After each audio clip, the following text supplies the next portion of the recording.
Today, I'm going through a list of British period dramas most Americans have never watched, and you'll probably want to track at least one of them down by the end. Some are bleak, some are romantic, and some star people you wouldn't expect, like a teenage Colin Farrell. Falling for a Dancer is a 4-part Irish drama set in the 1930s rural Ireland. It follows 19-year-old Elizabeth Sullivan, who gets pregnant after a brief affair with a traveling actor. To avoid scandal, she marries an older farmer in West Cork. Her life becomes a hard work on the land, a loveless marriage, raising her child, and running into all the resentment that comes with it. The series is adapted from Deirdre Purcell's novel, and she wrote the script herself. That keeps all the emotional weight of the book right there on the screen.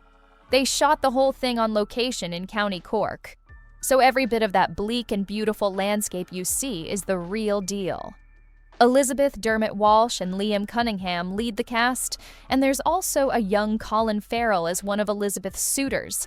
He's almost unrecognizable here.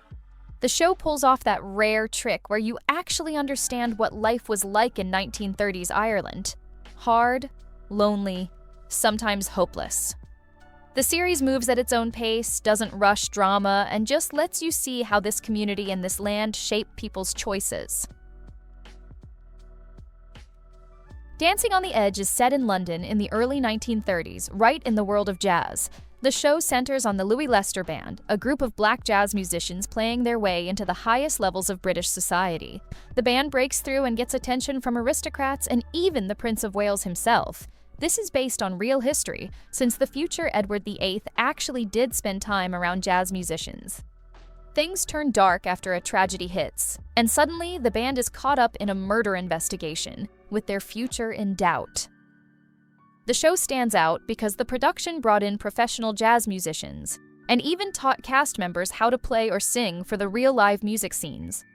There's nothing canned here. If you hear a band playing, that's actually happening on set. The series cares about every bit of period detail, from the music to the costumes.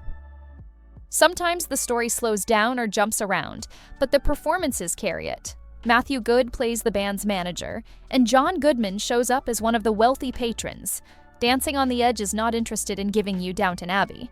This is a much darker look at ambition and racism in 1930s Britain, and it's aimed at people who want a real story, not comfort food. City of Vice drops you right into the streets of 1750s London. Channel 4 pulled this one off with a tight budget but a sharp focus. 5 episodes following the real-life Fielding brothers. There's Henry, who you probably know as a novelist, and his half-brother John. He set up the Bow Street Runners, Britain's first proper police force. The show mixes fact and fiction, and draws directly from Henry Fielding's writings and actual Old Bailey court records. So each case here is built out of real history. What sets this apart is the tone. There's no romance here, just brothels, gin houses, underground clubs, all shot with a kind of documentary realism. Each episode jumps locations with a clever CGI map that swoops you through Georgian-era London. Co-creator Hallie Rubenhold, a proper historian, made sure all the infamous scandals and raids on gay clubs made it into the script. I wouldn't call it 100% historically accurate. There's a little creative license, some events are compressed, but the heart of it is genuine. The Times called it an antidote to the current spate of twee costume dramas, and that's the truth. This is much closer to Gangs of London than Pride and Prejudice. Banished is a BBC Two drama set in 1788, right at the beginning of Australia's colonisation. The show looks at the first penal colony in New South Wales. Around 1,000 British prisoners, men and women, are watched by a few hundred Royal Marines, and conditions are rough. With so few women, about 1 for every 5 men, the tension never lets up. Power struggles, violence, and the fight for dignity are constant. The series mixes real historical figures like Governor Arthur Phillip and Major Robert Ross with fictionalized convicts. Everything plays out over 2 weeks. The focus here is on the daily pressure and choices the settlers face. There was criticism, especially in the press, for not including Indigenous Australian characters. The creators explained that with only 2 weeks of story, they could not include Indigenous perspectives without treating them as a side plot, which they refused to do. Ratings in the UK were solid, and Banished built a loyal audience, but it was not renewed for a second season. Russell Tovey called the cancellation a sad day for drama. The series ends with open questions and unfinished stories, just like real history. The Mill is a period drama that goes back to the 1830s and 1840s, set at Quarry Bank Mill in Cheshire. This is based on real industrial history. They actually pulled from the mill's own archives, actual diaries, letters, and company records. The Gregg family owned the mill, and the drama shows the lives of apprentices and child workers alongside Daniel Bate, an engineer who wants to improve things. The show covers class struggle, child labor, and the early workers' rights movement, including the push for a 10-hour workday and safety reforms. The National Trust, which runs Quarry Bank as a museum today, worked with the producers to keep everything authentic. Fair warning, though, the mill is not a feel-good period piece. It's really harsh, bleak, and honest about what it took to survive and push for change. What's on screen is rooted in real events, showing exactly how hard life was for industrial workers. It's a shame Channel 4 canceled it after 2 seasons and left the story unfinished. The Village was one of those rare British shows that actually tried to tell the whole story of 20th century England, but from the ground up. Not another posh estate or aristocratic family, but regular people in a Derbyshire village. The whole thing unfolds through Burt Middleton's memories, first as a kid in 1914, just as World War I is starting. Right away, you see how the war tears through the village. Sons shipped off, some never come back, families scraping by on rations. What made The Village stand out was its focus on working-class life. This isn't Downton Abbey. There's no gentry calling the shots. You get to see the farmers, the laborers, the servants, the real backbone of the era. When The Village launched in 2013, critics actually got it. The Independent even called it a proper, grown-up period drama. The visuals are cinematic, full of those wide Peak District shots that make you want to move to the countryside and immediately regret it in the first winter. The storytelling feels authentic, like real people living through real history. The Telegraph said it was the most accomplished new drama of the year. That's not hype. The period detail is dead on, and the show never tries to modernize the characters for a 21st century audience. It stays true to its time. With Lilies, you get something different, a look at post-World War I Liverpool through the eyes of 3 working-class sisters. All Catholic, all barely scraping by. Heidi Thomas wrote it based on stories from her own grandmother, who was a flapper girl in the 20s. The Moss sisters live with their widowed father and a brother home from the war. Lilies doesn't pretend life was easy. There's poverty, trauma from the war, pressure from the church, and the stigma that comes with every misstep. But it's never just misery. There's real warmth and humor in how the sisters have each other's backs. The show tackles illegal homosexuality. The brothers' story is devastating. Racial prejudice, the rules of the church, all woven into daily life. The result is something honest and lived in, not just another costume drama. This one's pure BBC period drama set in the 20s, but with a twist. 2 sisters, Beatrice and Evangeline Eliott, suddenly left broke after their overbearing father dies and leaves them nothing. They could have married rich, but instead they start a dressmaking business out of necessity. You watch them grind it out from a home studio to building a legit fashion house for the rich and famous. Over 3 series, you get all the drama.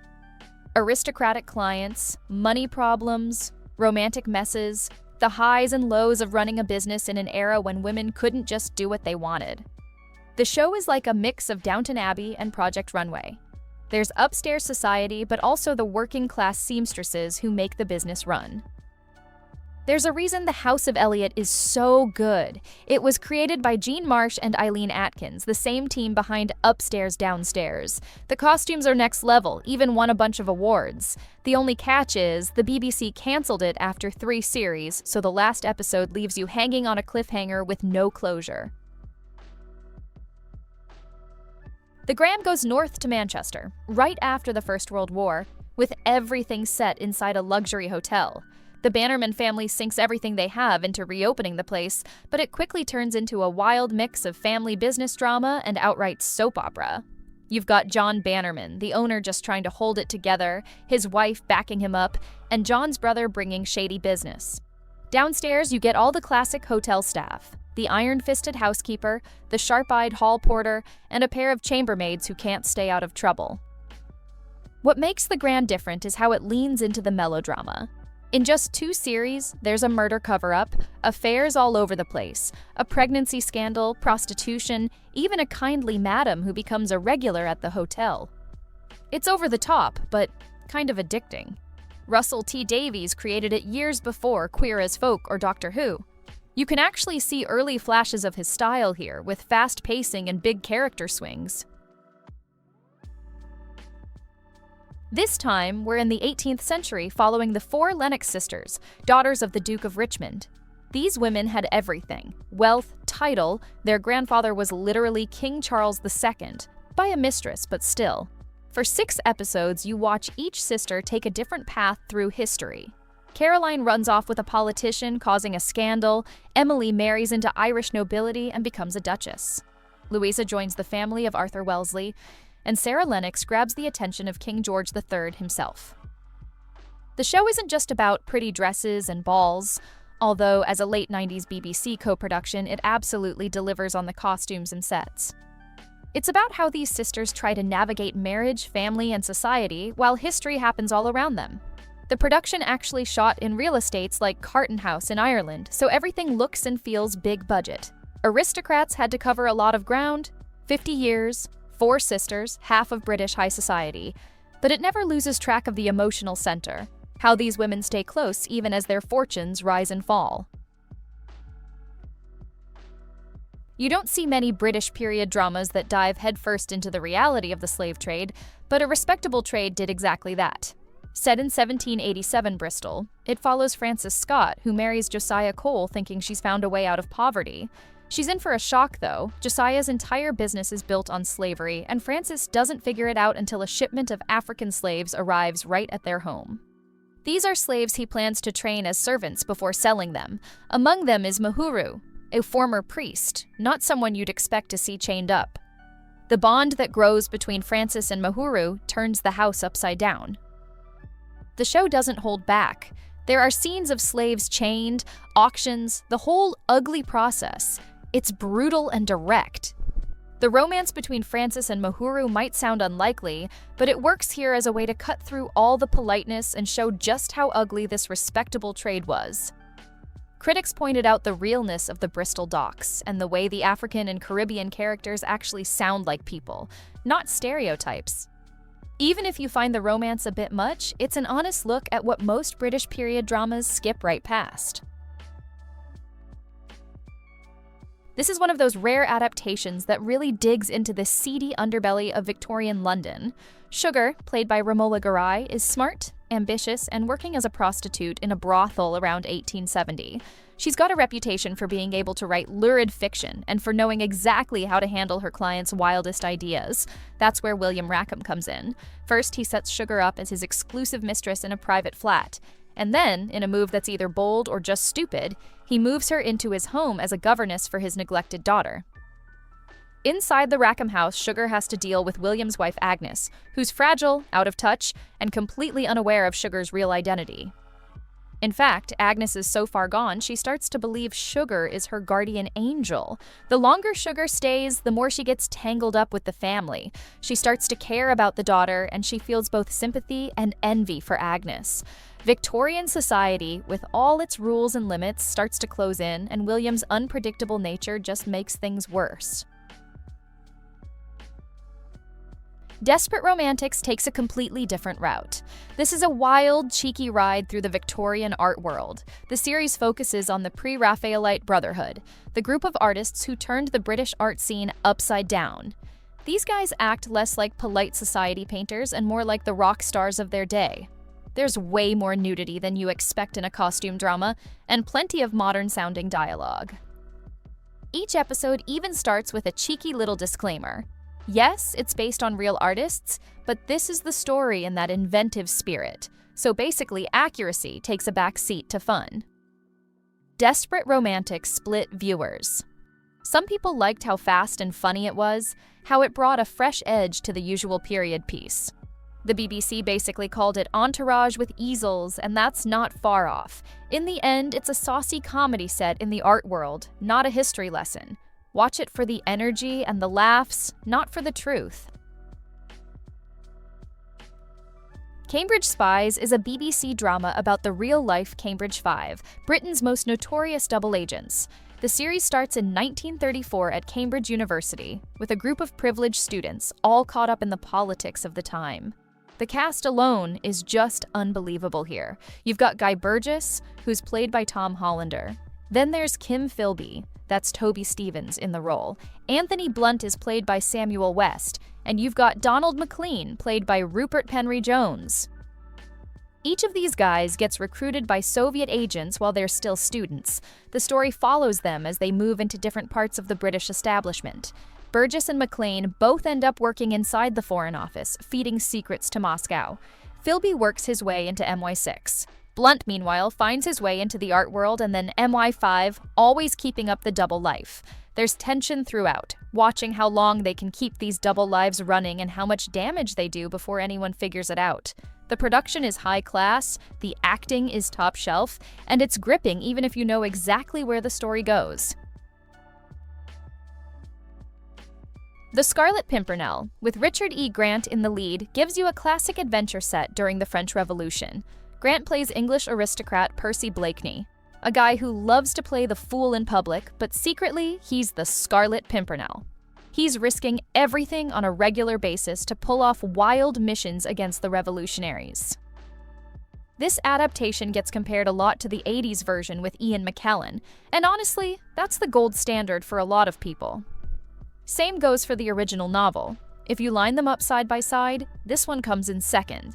But if you just take it on its own terms, it's still a good time, if only to watch Richard E. Grant just take over every scene. He's perfect for this, completely charming as both the flashy Scarlet Pimpernel and the self-absorbed upper-class Sir Percy. That sense of fun carries the whole thing. The series brings a stylish and witty take on the old story with a real tongue-in-cheek approach. They even change up the formula from the original, where wit was the main weapon. Now you get Houdini, James Bond, and Mission Impossible-style escapes with gadgets and clever tricks that the book purists probably never asked for. That's the biggest complaint from the hardcore fans. But if you know up front that this isn't a faithful adaptation and you're fine with that, you'll have a good time with it.